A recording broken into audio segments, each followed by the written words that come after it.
भारतीय सेना बढ़ाएगी अपनी ताकत। लद्दाख सेक्टर में तैनात होंगे Israeli Heron drone. Laser guided bomb और मिसाइलों से होंगे लैस। सेना ने प्रपोजल को आगे बढ़ाया।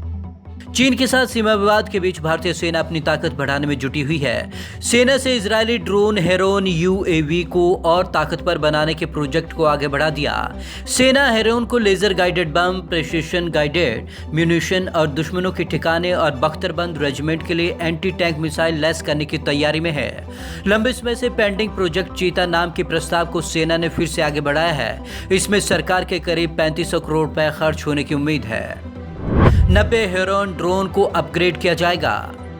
सरकार के सूत्रों के हवाले से कहा गया है कि इस प्रोजेक्ट में 3 सेनाओं के 90 हेरोन ड्रोन को लेजर गाइडेड बम और मिसाइलों के साथ अपग्रेड किया जाएगा। मामले पर डिफेंस सेक्रेटरी अजय कुमार समेत high level defence ministry body विचार कर रही है। हेरोन ड्रोन 10 किलोमीटर की ऊंचाई से दुश्मन पर नजर रख सकता है। तीनों सेनाएं पिछले कुछ सालों से हेरोन ड्रोन का इस्तेमाल कर रही हैं। यह एक बार में 2 दिन तक उड़ सकता है और 10 किलोमीटर की ऊंचाई से दुश्मन की हर हरकत पर नजर रख सकता है। दुश्मन के ठिकानों पर नजर रखने में मिलेगी मदद। प्रपोजल के मुताबिक सशस्त्र बलों ने ड्रोन से दुश्मनों के ठिकानों पर नजर रखने की बात कही है। भारत के medium altitude long endurance drone को अनमैन्ड एरियल व्हीकल कहा जाता है। इसमें हेरोन भी शामिल है, जिन्हें सेना और वायुसेना ने चीनी सीमा से लगे हुए लद्दाख सेक्टर की फॉरवर्ड लोकेशन पर तैनात किया है। चीनी सेना के मूवमेंट का चलेगा पता। इस ड्रोन की वजह से चीन की डिसएंगेजमेंट प्रोसेस को वेरीफाई करने में मदद मिलती है और इन डेप्थ एरिया में चीनी सेना के मूवमेंट का भी पता चलता रहता है। तीनों सेनाएं पिछले कुछ सालों से हेरोन ड्रोन का इस्तेमाल कर रही हैं। यह एक बार में 2 दिन तक उड़ सकता है और 10 किलोमीटर की ऊंचाई से दुश्मन की हर हरकत पर नजर रखता है। डीआरडीओ भी बना रहा portable anti tank guided missile. इस बीच डीआरडीओ भी देसी portable anti tank guided missile विकसित करने का काम कर रहा है।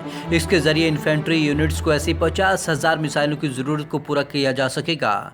इसके अलावा एलएसी पर हालात बिगड़ने की सूरत में उससे निपटने के लिए सेना की तरफ से पहले ही स्पाइस 2000 बम, असॉल्ट राइफल और मिसाइल खरीदने की प्रक्रिया शुरू कर दी गई है। अमेरिका से खरीदी जाएगी 72,000 असॉल्ट राइफल। इसके तहत ही भारतीय सेना अमेरिका से 72,000 AIG 716 असॉल्ट राइफल खरीदने जा रही है। अमेरिका से पहले ही 72,000 राइफलें सेना की नॉर्दर्न कमांड और दूसरे ऑपरेशनल इलाकों में तैनात सैनिकों को मिल चुकी हैं। यह राइफलों का दूसरा बैच होगा। यूएस राइफल में ज्यादा पावरफुल गोलियों का इस्तेमाल। SIG 716 असॉल्ट राइफल क्लोज और लॉन्ग कॉम्पैक्ट की लेटेस्ट टेक्निक से लेस है। सेना अभी जो इंसास राइफलें इस्तेमाल कर रही है उसमें मैगजीन टूटने की कई शिकायतें आई हैं। नई राइफलों में ऐसी कोई समस्या नहीं है। इंसास राइफलों में से 5.56 × 45 मिलीमीटर कारतूस ही दागे जा सकते हैं, जबकि SIG 716 राइफल में अधिकतर ताकतवर 7.62 × 51 मिलीमीटर कारतूस का इस्तेमाल होता है। Bureau report, Punjab Kesari TV, Chandigarh.